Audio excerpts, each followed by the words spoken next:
आता काय झालं सांगा बरं मला. काय काय झालं सांगा.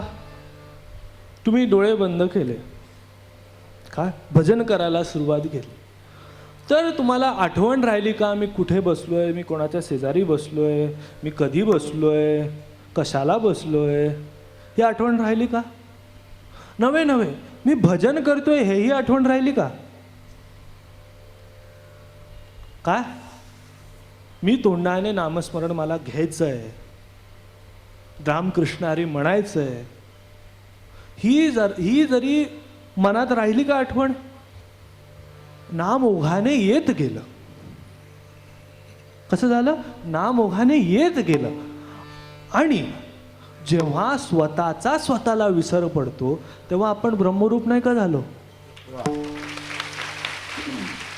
काय स्वतःला जेव्हा स्वतःचा विसर पडला तेव्हा मी तू पण जाऊ दे दुरी, तू पण जाऊ दे, हा मी तू पण जाऊ दे, मी तू पण जाऊ दे, हा एकची घोंगडी पंगरू हरी, एकची घोंगडी पंगरू हरी, एकची घोंगडी पांघरू हरी, एकची घोंगडी पांघरू हरी, एकची घोंगडी पंगरू हरी, एकची घोंगडी पंगरू हरी, एकची घोंगडी पांघरू हरी, एकची घोंगडी तू माझा स्वामी मी तुझे, तू माझा स्वामी मी तुझे रंग, तू माझा स्वामी मी तुझे, तू माझा स्वामी मी तुझे रंग, पादान दिसे वेगळी, पादान दिसे वेगळी, पादान दिसे वेगळी, पादान दिसे वेगळी, पादान दिसे वेगळी, पादान दिसे वेगळी, पादान दिसे वेगळी, पादान दिसे वेगळी. म्हणून मी तू पण जाऊ दे दुरी, मी तू पण जाऊ दे दुरी. काय झालं, तू मी असा वेगळेपणा राहिला का. नाही, तू मी ही भाषाच संपली. काय तूही संपला, मीही संपलो, सगळे हरिरूप झाले. काय तू आणि मी ही जेव्हा भाषा उरते तेव्हा द्वैत असतं. काय द्वैत कधी असतं, तर तू आणि मी, देव आणि भक्त ही जेव्हा भाषा असते तेव्हा द्वैत असतं. पण जेव्हा बोलच नसतात, काय बोलच नसतात, आपला स्वतःचा विसर असतो, फक्त हरी नाम असतं, तेव्हा आपण हरीशी एकरूपच असतो. तेव्हा अद्वैतातच आपण रममाण झालो असतो. आणि हेच कीर्तनाचं श्रेष्ठत्व आहे. हाच कीर्तनाचा मोठेपणा आहे की ते सर्वसामान्य माणसाला सुद्धा आपल्यात सामावून घेतं. काय करतं कीर्तन, आपल्यात सामावून घेतं. आणि मी तू पण जाऊ दे दुरी, एकची घोंगडी पांघरू हरी, एकची घोंगडी पांघरू हरी. काय होतं, मी तू पण या घोंगडीतून सुटून आपण हरीच्या घोंगडीत शिरतो. काय मी तूपणाची घोंगडी सुटते आणि आपण हरीच्या घोंगडीत जातो. आणि कीर्तन आपल्याला तिथे पोचवण्याची क्रिया करतो. काय ती उपासना कधी होते, तर कीर्तनातच होते. आणि कीर्तनामध्येच आपण हरिरूप होऊ शकतो.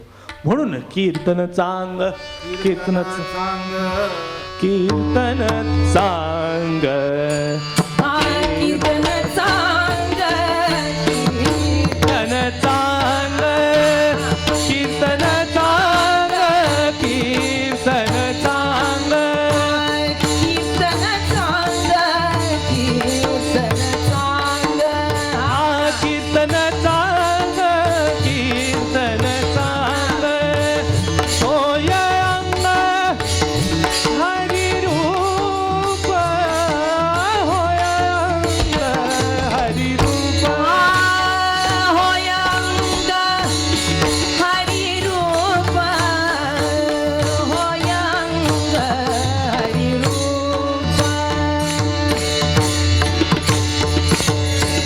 म्हणून मी कीर्तन करताना मी एकटा करत नाही, आम्ही तिघं मिळून कीर्तन करतो.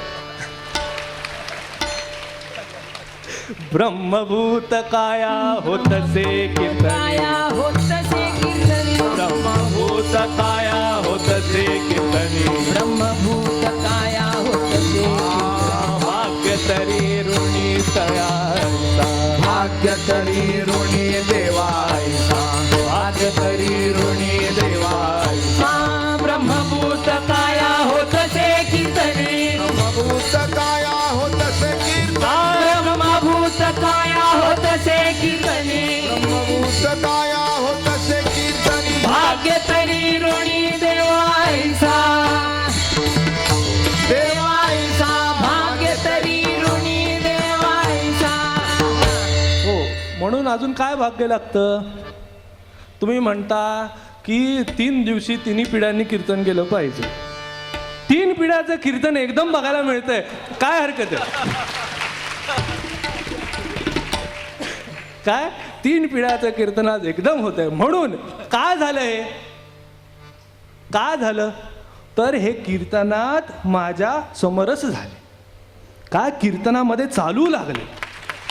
कीर्तन चांग होय अंग हरिरूप, प्रेमे छन्ने नाचे डोले हरपले देहभाव. काय तर त्या प्रेमा आनंदामध्ये एवढे नाचतो, एवढे डोलतो, एवढा आनंद असतो, हरपले देहभाव. देह प्रतिती शिल्लकच राहत नाही. काय देह प्रतिती ही शिल्लक राहत नाही. मी ब्राह्मण आहे, मी क्षत्रिय आहे, मी वैश्य आहे, मी शूद्र आहे, काय मी चांगला आहे, मी वाईट आहे, हे राहतच नाही. किंबहुना मी कोणीतरी आहे ही प्रतितीच राहत नाही. मी हा शब्दच राहत नाही. सगळं देवरूप होऊन जातं, परमात्मा रूप होऊन जातं. म्हणून प्रेमे छंदे नाचे डोले का? तर प्रेमाने आनंदाने जेव्हा आपण नाचतो तेव्हा आपण जीव तोडून नाचतो. काय जीव लावून नाचतो, जीव लावून म्हणतो. आणि जेव्हा तो जीव लागतो तेव्हा सर्वांचा जीव परमात्मा समोर का उभा राहणार नाही? काय सर्व भूतांचा हृदय असतो एक मी श्रीकृष्ण नाथ. काय सर्व भूतांचा जो हृदयस्तू आहे तो परमात्मा आपल्यात का प्रकट नाही होणार? म्हणून महाराज जे म्हणतात प्रेमा कीर्तनात नाचा, कीर्तनात टाळ्या वाजवा, ते का म्हणतात? तर कीर्तनामध्ये तुम्ही सहभागी झाल्याशिवाय कीर्तनाची मजा येत नाही हो. काय कीर्तनाची मजा कधी? आपण सगळे जेव्हा सहभागी होतो, नाचू लागतो, गाऊ लागतो, तेव्हा असं वातावरण होतं, काय असं वलय तयार होतं की देव असा अडकला जातो. काय होतं? देव हालू शकत नाही तिकडनं.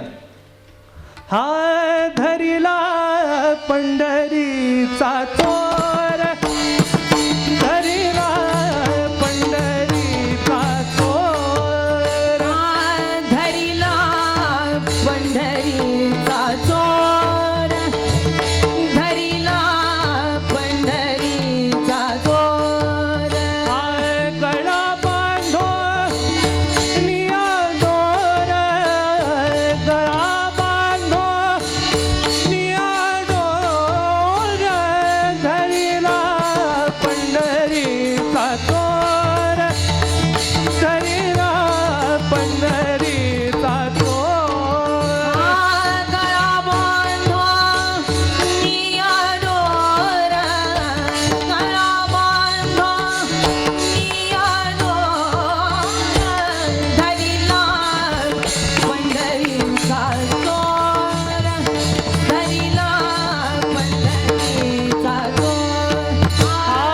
हृदय बंदिखाना केला, हृदय बंदिखाना केला, हृदय बंदिखाना केला, हृदय बंदिखाना केला.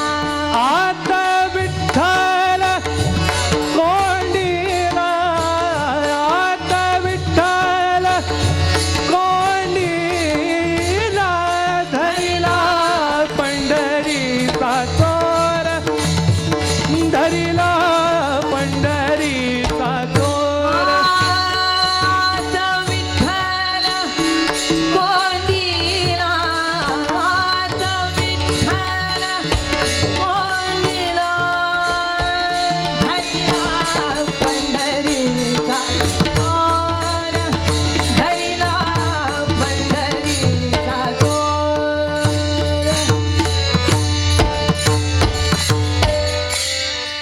पहिला पंढरीचा चोर. काय होतं तर देव असा धरला जातो, किंबहुना तो स्वतःच अडकतो. काय तो स्वतःच अडकतो. अहो एकदा तर देवाचा एवढा देवभाव हरपला की पितांबर गळाला की काय काय झालं कीर्तनात, देवच एवढा रंगला. अहो देव जर कीर्तनात रंगतो तर आपण काय नाही रंगावं? काय नाही रंगावं तुम्ही आम्ही? अहो महाराजांनी आता महिनाभर रास क्रीडा सांगितली. काय महाराजांनी रास क्रीडा सांगितली. रास क्रीडेत काय झालं तर सगळ्या गोपी जमा झाल्या आणि देवाकडे आल्या. काय देवाच्या प्रेमास्थव आल्या. पण आपल्या प्रेमास्थव देव इकडे येतोय. वा. काय ही केवढी मोठी रास आहे. वा. काय केवढी मोठी रास आहे. अहो कीर्तन ही भक्ती प्रेमाची रास आहे. वा. काय कीर्तन ही भक्ती प्रेमाची रास आहे आणि ह्याच्यात का नाही रंगणार? अहो ज्याला काही कळत नाही, ज्याला अजून आई म्हणता येत नाही, तो जर कीर्तनात रंगू शकतो तर आपण का नाही रंगणार? काय कीर्तनात हीच ताकद आहे. छोट्यातल्या छोट्यापासनं मोठ्यातल्या मोठ्याला ते रंगवून टाकतं. काय कीर्तन सगळ्यांना रंगवून टाकतं. आणि हेच महत्व आहे. प्रेमे छंदे नाचे डोले, म्हणून कीर्तनाचा आनंद घ्यायचा. आता हे मला काय नाही वाटत पुणेकरांना सांगावं लागेल. काय कीर्तनाचा आनंद घ्या हे इकडे दिसतच आहे. काय सगळे नाचतायत, डोलतायत, हसतायत, मस्त आहेत सगळे. म्हणून प्रेमे छंदे नाचे डोले हरपले देहभाव. काय हरपले. इकडे आपल्याला प्रयत्न करावा लागत नाही. काय प्रयत्न सहज स्थिती प्राप्त होते. काय सहज. तिकडे योग्यांना, मुन्यांना, साधूंना प्रयत्न करावे लागतात. काय दऱ्या डोंगरात जाऊन बसायचं, न लगे धूम्रपान पंचाग्नी साधन, ही अशी पंचाग्नी साधनं करावी लागतात. पंचाग्नी साधन म्हणजे काय माहिती आहे का? तर 4 अग्नी चारी बाजूनी पेटवायचे आणि वरतून 12 वाजताचा सूर्य, तो 5वा अग्नी, असं त्या पंचाग्नीत बसायचं आणि साधना करायची.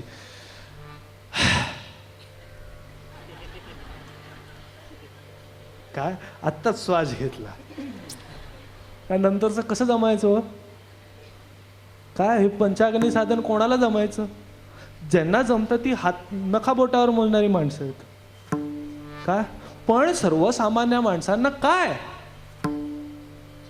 सर्वसामान्य माणसाला जर वाटलं की मला सुद्धा ही प्रतीती प्राप्त झाली पाहिजे, काय त्यांच्या मनात ही इच्छा प्रकट झाली, तर त्यांनी कुठे जावं? म्हणून संतांनी हा मार्ग केला.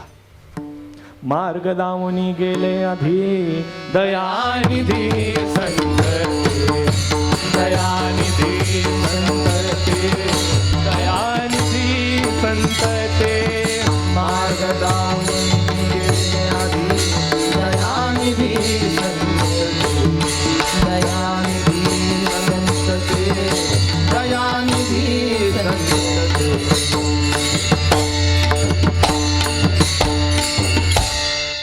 म्हणून मार्ग दावणी गेले आधी. कोणचा मार्ग दाखवला? तर कीर्तन भक्ती ही श्रेष्ठतम भक्ती आहे, हाच मार्ग दाखवला.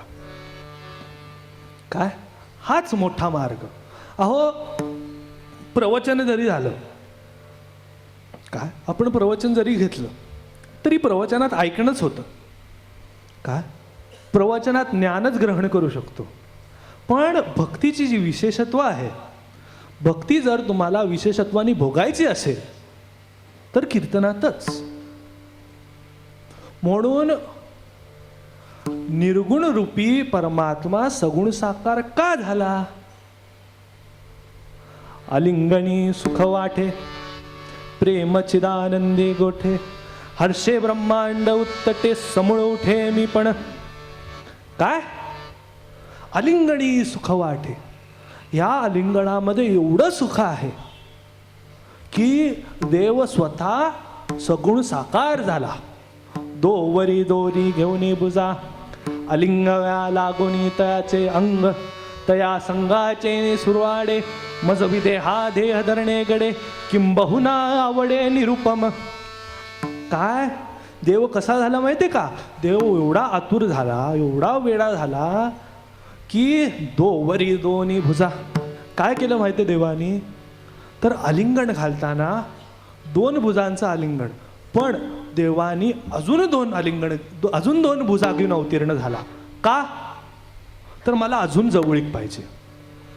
त्या 2 अजून भुजांनी, जास्त भुजांनी काय दिसून येतं? काय दिसून येतं? तर नुसता देवाला 4 हात आहेत हे नाही, तर देवाला भक्तांना भेटायची आतुरता लक्षात येते. काय एवढं प्रेम होतं देवाला आपल्या भक्तांबद्दल की 2 हात एक्स्ट्रा घेऊन आला. का? मला अजून कड करून मिठी मारायची. दोवरी दोन्ही घेऊनी बुजा, अलिंगाव्या लागोनी त्या चंग, तया संगाचे निसुरवाडे, मज विदेहा देह धरणे गडे. काय देह विसरला. काय? देह संपला आणि देवाशी एकरूप झाला. पण कधी? प्रेमे छन्ने नाचे डोले, हरपले देहभाव.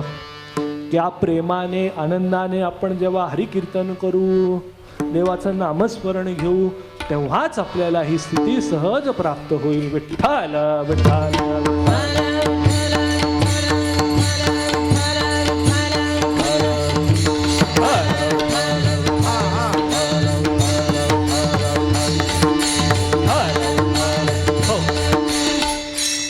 प्रेमे छन्ने नाचे डोले, हरपले देहभाव. एक देशी जीवकळा हाची सकळा सोयरा. एक देशी जीवकळा हा सकळा सोयरा. काय महाराज सांगतायत? एक देशी जीवकळा. जीवकळेचं वर्णन करतायत, सामान्य जीवाचं वर्णन करतायत. काय सांगतायत? की सामान्य जीव एक देशी आहे. काय आहे? स्वतःचा विचार करणारा आहे. तो फक्त स्वतःचाच विचार करू शकतो, त्याच्या एवढा स्वार्थी कोणीही नाही. का? आता तुम्ही म्हणाल आम्ही आमच्या मुलाचं एवढं करतो, आम्ही आमच्या आईवडिलांचं एवढं करतो. ते कशाला? तुम्हाला बरं वाटावं म्हणून ना. काय? तुम्हाला बरं वाटावं म्हणून. पोराला चांगला ड्रेस आणून देता. का? आपल्याला लहानपणी घालता आला नव्हता, त्यांनी तरी घालावा. काय? आपल्याला लहानपणी सूटबीट घालता आला नव्हता, त्यांनी तरी घालावा.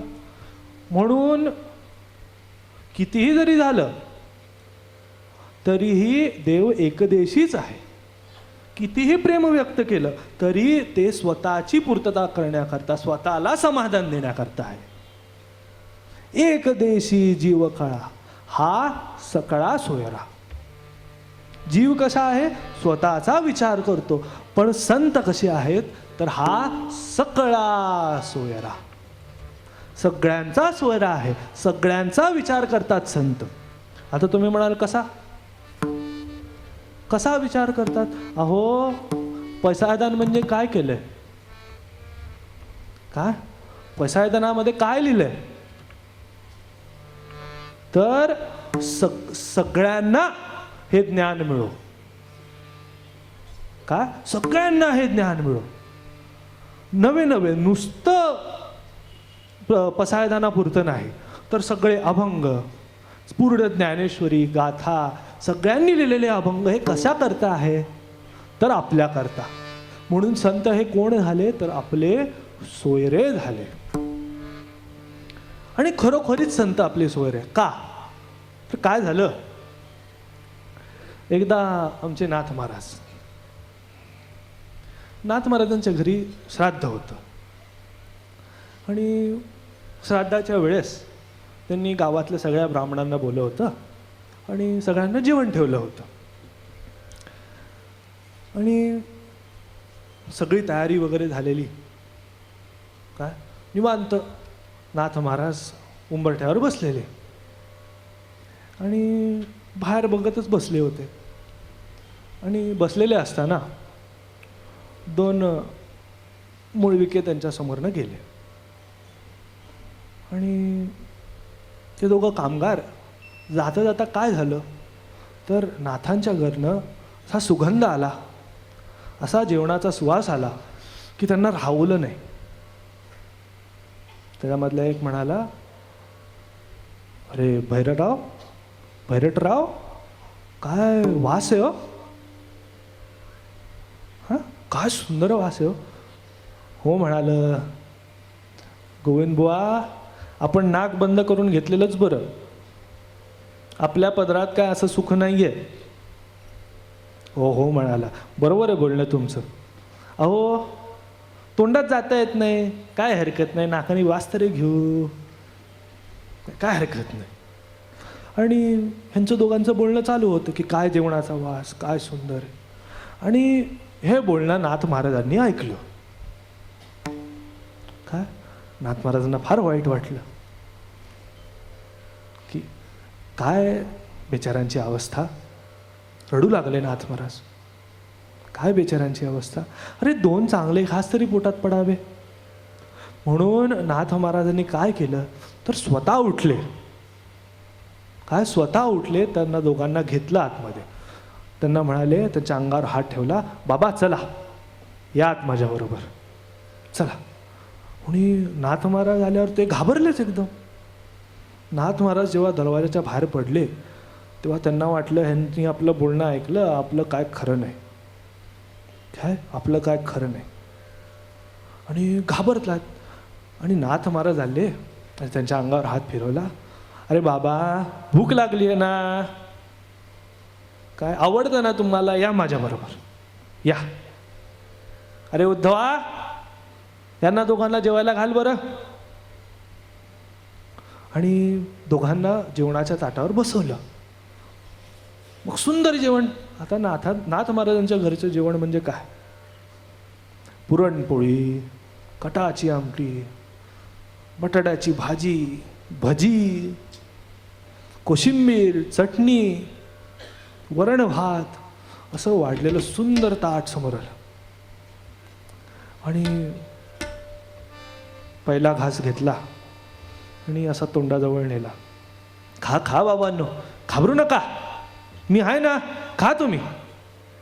आणि असा तोंडात घास घालणार तेवढ्यात त्यांना आठवण आली की अरे आपली पोरं तर उपाशीच आहेत अशी.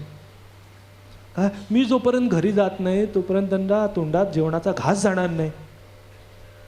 आणि अशी आठवण आली आणि डोळ्यातनं अश्रू पडू लागले की आता माझ्या पोरांचं कोण होणार, माझ्या पोरांना कोण जेवू घालणार.